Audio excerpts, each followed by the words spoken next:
Bismillahirrahmanirrahim. Asyhadu an la ilaha illallah wahdahu la syarika lah wa asyhadu anna Muhammadan abduhu wa rasuluh. Allahumma salli wa sallim ala sayyidina Muhammad wa ala ali Muhammad bi'adadi rahmatillah. Allahumma salli wa sallim ala sayyidina Muhammad wa ala ali Muhammad bi'adadi man shalla alaihi.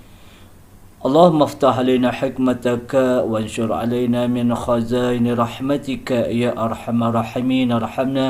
اللهم رب اشرح لي صدري ويسر لي أمري واحلل عقدة من لساني يفقهوا قولي.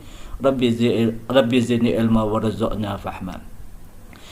Alhamdulillah, kita berada pada 10 Muharram 1443 Hijrah bersamaan dengan 19 Ogos 2021 Masihi.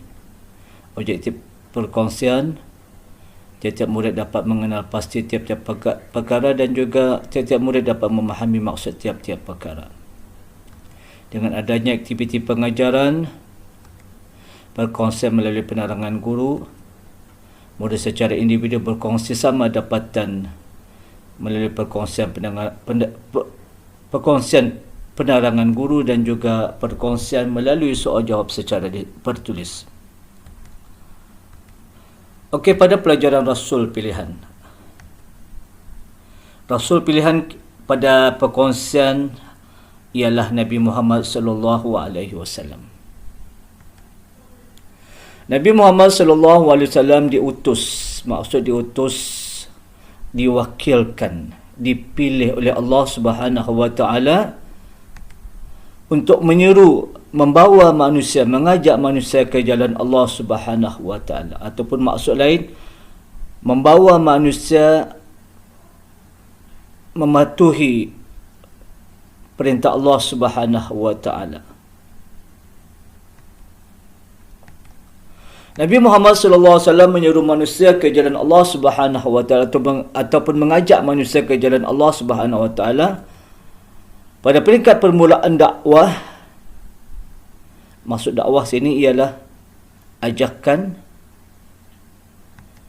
Pada peringkat permulaan dakwah Nabi kita Muhammad sallallahu alaihi wasallam dengan dakwah secara rahsia. Maksud rahsia bersembunyi, tidak terbuka, ataupun dakwah kepada orang-orang yang tertentu sahaja. Itu maksud rahsia. Adapun dakwah secara rahsia ataupun menyuruh manusia ke jalan Allah secara rahsia, Nabi pada permulaannya kepada kalangan keluarga dan sahabat rapat baginda sahaja. Itu secara rahsia, pada orang-orang yang tertentu sahaja. Secara rahsia berjalan selama 3 tahun.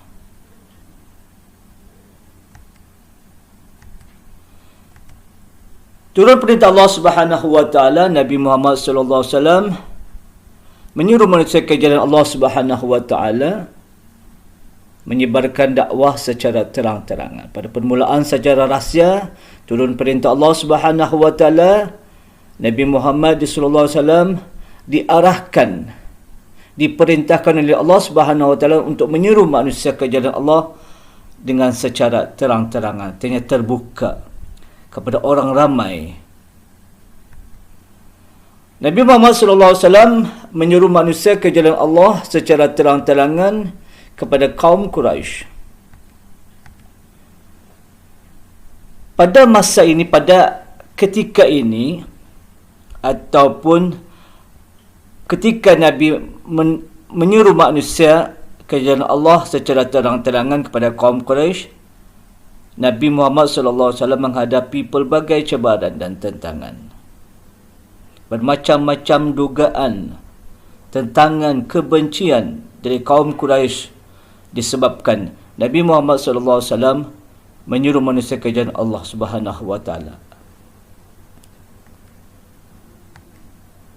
Di antara cabaran dan tentangan Nabi Muhammad sallallahu alaihi wasallam ketika menyuruh manusia ke jalan Allah Subhanahu wa taala secara terang-terangan kepada kaum Quraisy, di antara cabaran dan tentangan, Nabi Muhammad sallallahu alaihi wasallam diancam akan dibunuh oleh kaum Quraisy. jika Nabi Muhammad sallallahu alaihi wasallam meneruskan dakwah baginda ialah menyeru manusia ke jalan Allah Subhanahu wa taala. Kemudian cabaran dan tantangan seterusnya yang dihadapi oleh Nabi Muhammad sallallahu alaihi wasallam ketika menyeru manusia ke jalan Allah Subhanahu wa taala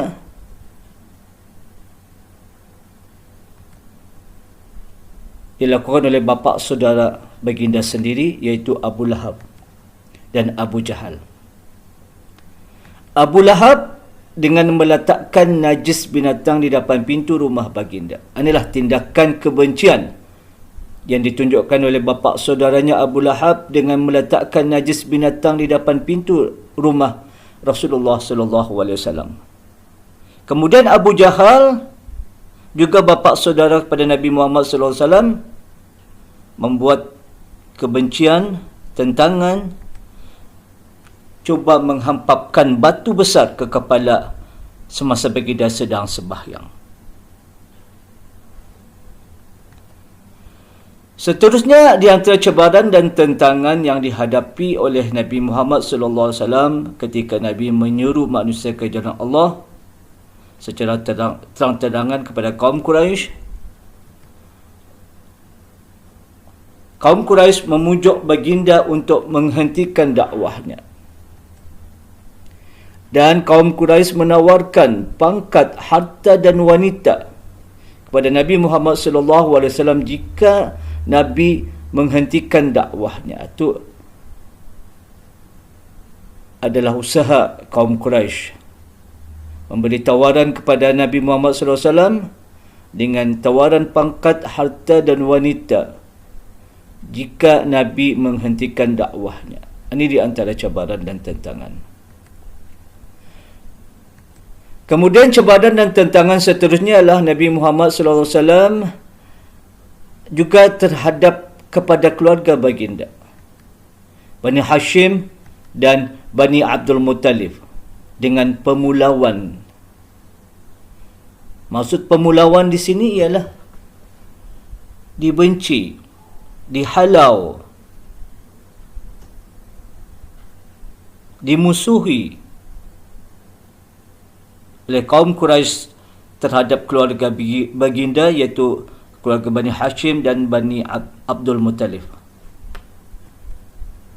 Kemudian seterusnya cabaran dan tentangan Nabi Muhammad SAW ketika menyuruh manusia ke jalan Allah secara terang-terangan kepada kaum Quraisy. Nabi dituduh pendusta, Nabi dituduh ahli sihir, dan Nabi dituduh orang gila.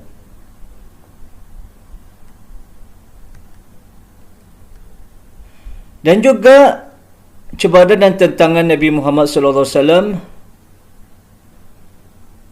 menerima siksaan dari pengikut baginda dari kalangan hamba, bukan kepada keluarga baginda, pengikut baginda, pengikut Nabi Muhammad SAW di kalangan hamba juga menerima siksaan. Ini di antara cabaran tentangan Nabi Muhammad SAW ketika menyuruh manusia ke jalan Allah secara terang-terangan kalangan kaum Quraisy. Nabi menerima siksaan kepada pengikut baginda dari kalangan hamba. Pengikut baginda dari kalangan hamba yang menerima siksaan Bilal bin Rabah. Dada Bilal bin Rabah ditindih batu besar dan dijemur di padang pasir yang panas terik. Inilah tindakan kaum Quraisy kepada pengikut baginda dari kalangan hamba di antara cabaran dan tentangan baginda Rasulullah SAW daripada kaum Quraisy disebabkan dakwah menyuruh manusia ke jalan Allah. Juga pengikut baginda dari kalangan hamba yang menerima siksaan ialah Ammar bin Yasir. Kematian bapanya Yasir dan kematian ibunya Sumayyah.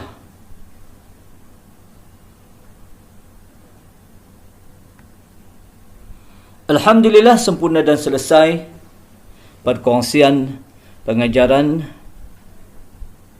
Semoga tiap-tiap murid dapat memahami sepanjang perkongsian, perbincangan pengajaran. Seakhiri perkongsian, wabillahi taufiq wal hidayah. Assalamualaikum warahmatullahi wabarakatuh.